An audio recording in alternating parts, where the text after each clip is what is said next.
Alright guys, so today we're going to try and look at 4 different IEMs in this one video. And the reason I'm doing this is I kind of want people to see that there's an IEM for everybody. There's, showing that one could be catered more towards this person with this listening preference. And for people that don't know what an IEM is, because I usually tend to get that question in the comment section, an IEM is an in-ear monitor.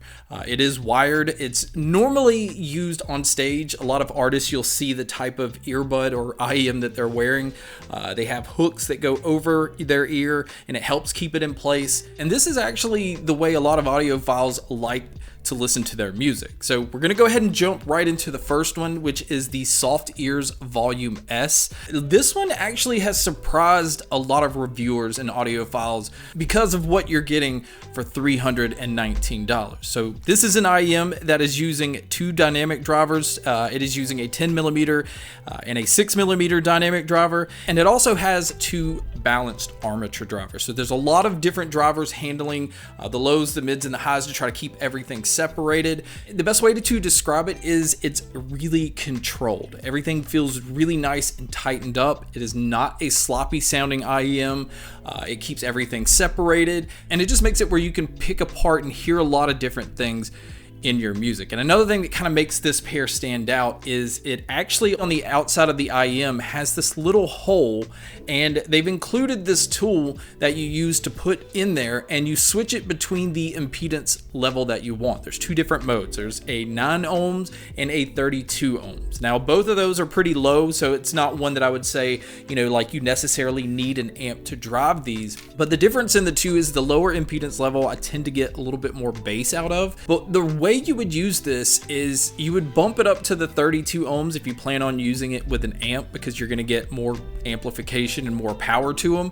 But if you're going to use them on the go, like on your phone or your laptop, you would just kind of switch it over into the 9 ohms mode because it's just easier to drive. You're just getting more out of it without needing extra power to do so. Now, as far as the accessories they've included, it does come with this really nice leather hard case.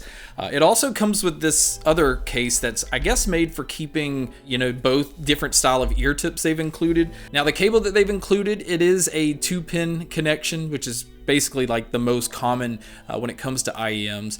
It does have a fabric braided cable, and the end that you plug it into, you have both a 3.5mm plug-in and a 4.4mm balance plug-in. Now the IEMs themselves, from a design standpoint, it's pretty bland. It's just a black and a silver. I do like the design that they have on the outside. Again, you can see that little hole which you would adjust which impedance level you want it in. They call it 2 different modes.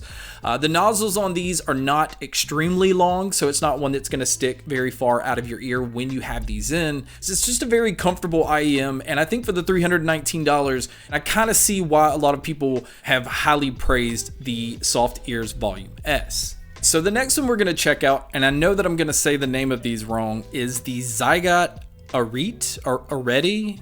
I don't know, I'm saying it wrong, but this is a collaboration with Fresh Reviews. From what I could tell though, they actually advertise this as a gaming IEM. It does come in at $249. This one is using one 10mm biocellulose diaphragm dynamic driver, and it's also using 4 balanced armature drivers. So it's using that dynamic driver to handle the low end, but then it's using 2 balanced armature drivers to handle the mids, and then 2 to handle the highs. So it's trying to keep everything, again, very well separated.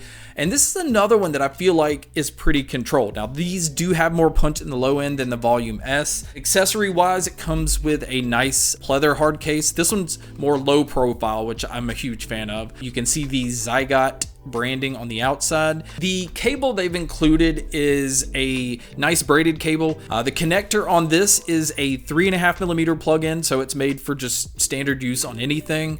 And then obviously it is using the 2-pin connector, and the IEMs themselves I actually like the look of these. I mean, I'm a huge fan of blue. You can see that that is the theme of these.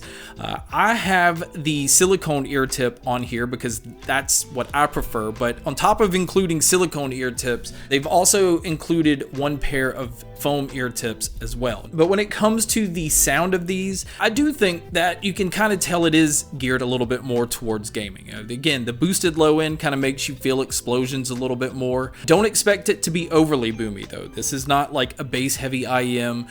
This is not overly bloated in any way. The mids, again, I would kind of like to see them boost this a little bit because gaming, you're kind of wanting to pull out dialogue a little bit more.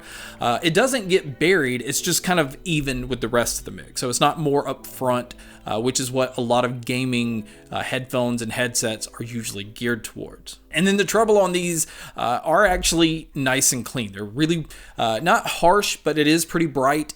It is very detailed overall. And again, I like that nice little added punch that I got with the bass. And so that one is the Zygot Arit. Again, I know I'm saying that wrong. And those come in at $249. Now the next one we're going to check out is the Truth Ear Zero Blue 2. This is an IEM that is a collaboration with Critical. You can see his logo right here up top. I think they've done a few different collaborations with him, and generally I'm a fan of anything he's a part of. I just like the way that he tunes his IEMs.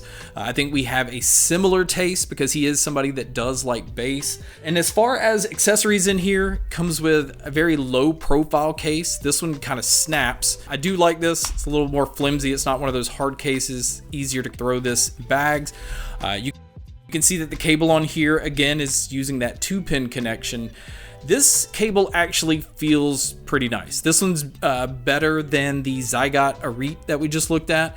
It is using a 3.5mm connection, and there's no adapter, so you do have to use 3.5mm. And what really surprised me was the different ear tips they've included. Now there are two different styles. You see silicone and foam ear tips, but they've included more foam ear tips than they do silicone, and that's not something I'm used to seeing. And again, make sure to test these out because they are going to change the sound. And then I have to say, from a design standpoint, this one is definitely my favorite out of the group when it comes to the look. Now it is shiny. The black is even the shiny part, so it may pick up fingerprints pretty bad. The nozzle on these is kind of long, but the way that it's angled, again, it's not one that's going to stick, really far outside of your ears. And the tuning on these, I would definitely say that this is a warmer IEM, especially compared to the two that we've already talked about. It is boomier in the low end, so this is a more bass heavy IEM compared to the other two. Nothing ever gets like muddy or distorted or anything like that, but I will say though that the bass does warm up the rest of the sound. So this one's not overly bright. It's not as bright when it comes to the treble compared to the other two, and the mids on these sound more natural. I always feel like when there is a warmer tone to mids, it kind of sounds more like if you're talking to somebody in person. So I am a fan of the mids on these. I do wish that the treble was a little bit brighter, but the low end is what drew me to these. This is what made me a fan of these and kind of made me use these over the other ones that we've looked at already. So the last one we're going to check out is the 10 HiFi C1. This is a very inexpensive IEM. It only comes in at $29. And this is where you start to see a big difference, especially when it comes to the accessories, because there's no hard case, there's no soft case. It only comes with one style of silicone ear tips, which is fine. This is generally the ones that I gravitate towards anyway, which is the cheaper ear tips. The cable on here is definitely thin, but it doesn't feel cheap. It is a nice braided cable, just like the rest of them, but it's just thinner. It is using a 2-pin connection, and then the connection that you plug into whatever device is a 3.5mm. So you can see the difference here. The only one that had the 4.4mm balance plug-in was the Volume S that came in at $319. Now the IEMs themselves, I actually like the look of it. It kind of has like an aluminum or metal look on the outside, and it has that clear look on the bottom part, and you can actually see the components and everything inside, which there's not really a lot to see here. It is just a single dynamic driver. It doesn't have balanced armature drivers. It doesn't have like a crossover system or anything like that, and that's what is allowing these to stay as small as they are. So this is the smallest out of all the ones that we tested, and it's also the thinnest when it comes to accessories. So not a lot in the box here, but what you are getting for $29 is an IEM that actually has a nice full sound to it. I was surprised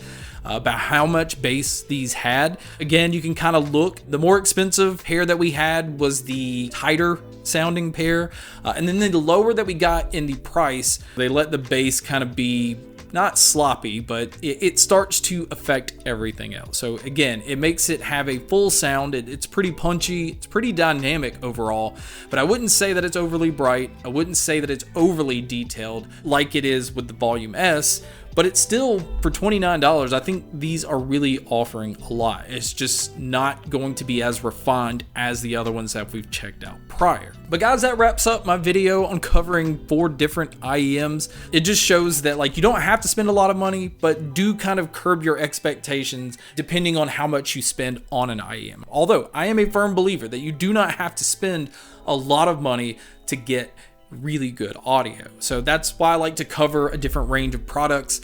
That's why I wanted to cover all of these in this video. But guys, thank you so much for checking out this video. Thank you so much for checking out all the other videos. And as always, make sure to stay tuned for more.